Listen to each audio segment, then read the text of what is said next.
Episode 12 start होता है। साची सोफे में सोई हुई थी और वो फोन चला रही थी। नागी और एरिका आते हैं और वो स्कूल के लिए जा रहे थे। वो उसे बाय करते हैं और स्कूल के लिए निकल जाते हैं। एरिका और नागी सिग्नल पे खड़े थे। एरिका नागी से कहती है, मुझे खुशी हुई कि तुम दोनों के बीच में सारी चीजें ठीक हो गई। नागी शर्माने लगता है और एरिका से माफी मांगता है क्योंकि उसकी वजह से एरिका को प्रॉब्लम हुई। एरिका कहती है वो उसकी माफी एक्सेप्ट तभी करेगी जब वो उसके साथ शॉपिंग जाएगा। नागी आज के लिए मना कर देता है क्योंकि उसे आज काम था और वो वहाँ से चले जाता है। वो स्कूल पहुँचता है और वो सेगावा से पूछता है क्या वो लोग स्कूल के बाद साथ में पढ़ाई कर सकते हैं। सेगावा उससे इस चीज का रीजन पूछती है। नागी कहता है क्योंकि उनके मिड टर्म एग्जाम आने वाले हैं और सेगावा मैथ्स में वीक है तो वो उसकी हेल्प कर देगा। सेगावा पहले तो गुस्सा दिखाती है और कहती है कि वो क्लास की टॉपर है, पर फिर वो हाँ कर देती है। फिर वहाँ एरिका आती है और वो सेगावा से बातें करने लगती है। नागी मन में कहता है उसे अब फाइनली मौका मिल गया सेगावा से बदला लेने का, क्योंकि अम्यूजमेंट पार्क में उसकी बहुत बेइज्जती हुई थी। वो सेगावा से बदला लेगा क्योंकि वो मैथ्स में अच्छा है। वो सेगावा को मैथ्स पढ़ाएगा और सेगावा उससे इम्प्रेस हो जाएगी।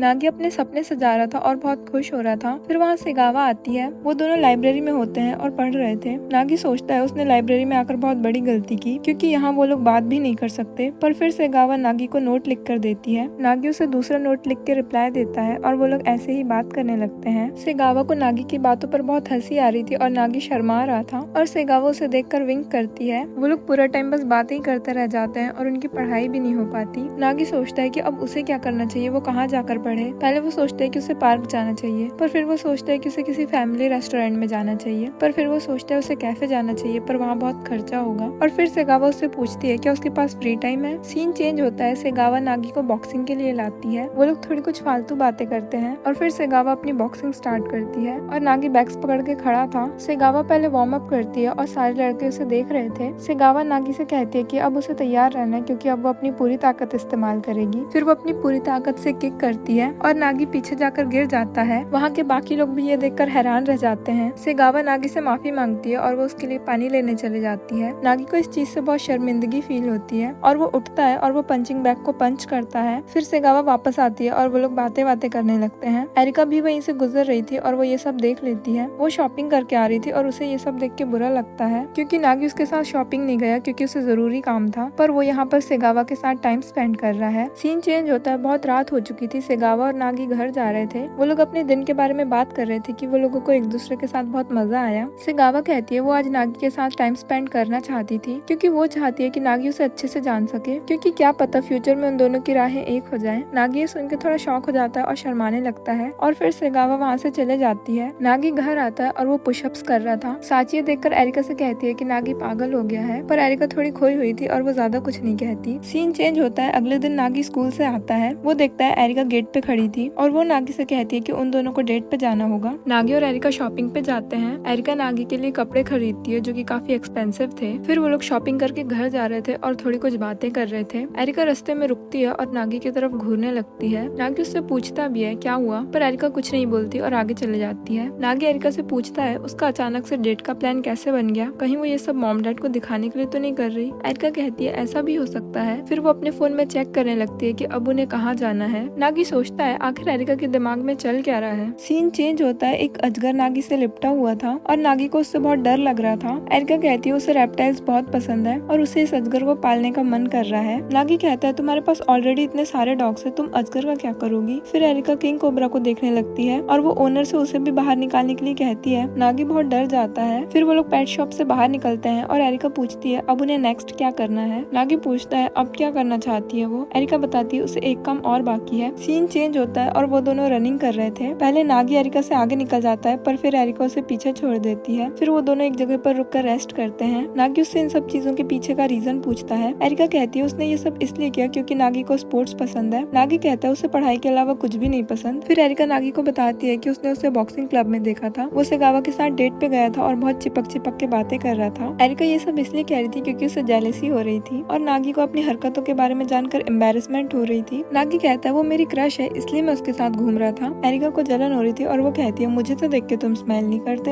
एरिका को बहुत गुस्सा आ रहा था। नागी कहता है पहले तुम मुझे और सेगावा को मिलवाना चाहती थी, पर अब तुम्हें क्या हो गया। एरिका कहती है तब की बात अलग थी पर अब की बात अलग है। तुम मेरे फियांसे हो और मैं तुम्हें डेट पे लाई हूँ, पर फिर भी तुम मेरे साथ एंजॉय नहीं कर रहे जितना तुम सेगावा के साथ करते हो। तुम मेरे फियांसे हो, मुझे अच्छा नहीं लगता जब तुम दूसरी लड़कियों के साथ कंफर्टेबल होते हो। नागी कहता है कहीं मुझे और सेगावा को डेट पे जाते हुए देखकर तुम्हें जेलसी तो नहीं हो रही, और मुझे ऐसा लगता लगता है कि तुम मुझे लाइक करती हो। एरिका कहती है ऐसा कुछ भी नहीं है और नागी सच में एक नंबर का झंडू है। वो दोनों इसी बात पे लड़ने लगते हैं। नागी कहता है कि एरिका उसे पसंद करती है पर एरिका इस बात से इनकार करती है। फिर एरिका वहाँ से भाग जाती है। एरिका घर जाती है और उसे वहाँ साची मिलती है। वो उससे हालचाल पूछती है पर एरिका बहुत गुस्से में थी। इधर नागी अकेले ही पार्क में बैठा हुआ था और वो ओवरथिंक कर रहा था कि हो सकता है कि एरिका उसे पसंद करती हो और शायद नागी भी उसे पसंद करता है। पर फिर वो कहता है कि वो सेगावा के अलावा किसी और के बारे में सोचता भी नहीं है। पर फिर वो सोचता है कि उसे सेगावा इतनी ज्यादा पसंद क्यों है, क्योंकि वो स्मार्ट है, क्यूट है, पॉपुलर है और सबसे इम्पोर्टेंट वो नागी की कंपटीशन और इंस्पिरेशन है। पर क्या इसे प्यार कहते हैं? नागी बहुत कंफ्यूज्ड था कि वो सेगावा से प्यार करता भी है या नहीं। फिर नागी घर जाता है पर इस बार वो अपने घर नहीं जाता, अपने मॉम डैड के घर जाता है। मॉम डैड उससे बात करना चाह रहे थे पर नागी कह देता है कि वो बिजी है और वो अंदर चले जाता है। वो एक बुक ढूंढ रहा था और उसे वो बुक मिल भी जाती है। पर जैसे ही वो बुक हटाता है उसे पीछे एक बॉक्स मिलता है जो कि उसके डैड का था। नागी उसे देखकर थोड़ा शॉक्ड हो जाता है कि ये क्या चीज है और वो डिसाइड करता है कि वो इसे नहीं छुएगा और वो वहाँ से जाने लगता है। पर फिर वो आखिर में उसे खोल ही लेता है और उस बॉक्स के अंदर लव लेटर रखे हुए थे जो कि उसके डैड ने मॉम को लिखे थे। नागी वो लव लेटर पढ़ता है जिसमें काफी रोमांटिक और फ्लर्टिंग लाइंस लिखी हुई थी। नागी ये सब देख के सोचता है उसके डैड कितने अजीब थे। और फिर वहाँ डैड भी आ जाते हैं और उससे पूछते हैं वो क्या कर रहा है। नागी ऐसे रिएक्ट करता है जैसे उसे कुछ पता ही नहीं है और उसने कुछ भी नहीं देखा। डैड कहते हैं ये लेटर्स तो उनके प्यार की निशानी है। नागी पूछता है पर सारे लेटर सिर्फ डैड ने ही लिखे हैं। डैड बताते हैं कि मॉम अपने इलाके में बहुत फेमस थी और डैड को मॉम से पहली नजर में प्यार हो गया था और उन्होंने सीधा जाकर मॉम को लेटर दे दिया। पर पहले मॉम ने उन्हें मना किया था और कहती हैं मुझे तुम में कोई इंटरेस्ट नहीं है, मेरा पीछा छोड़ दो। पर डैड के बार बार लेटर देने पर मॉम मान ही गई। नागी सोचता है क्या यही होता है प्यार में पागल होना, और क्या वो भी कभी सेगावा के लिए ये सब करेगा। उसे कुछ समझ नहीं आ रहा था और वो थोड़ा अजीब बिहेव कर रहा था। डैड उससे पूछते हैं क्या उसकी लव लाइफ में भी कोई प्रॉब्लम चल रही है, और अगर ऐसा है तो नागी को बस अपनी आंखें बंद करनी है और बस सोचते जाना है। उसे किसी को याद नहीं करना है, बस उसे महसूस करना है और वो चेहरा खुद ब खुद उसके सामने आ जाएगा। नागी फोकस करता है और उसे वो चेहरा मिल भी जाता है और वो थी तीनों, सेगावा, एरिका और साची।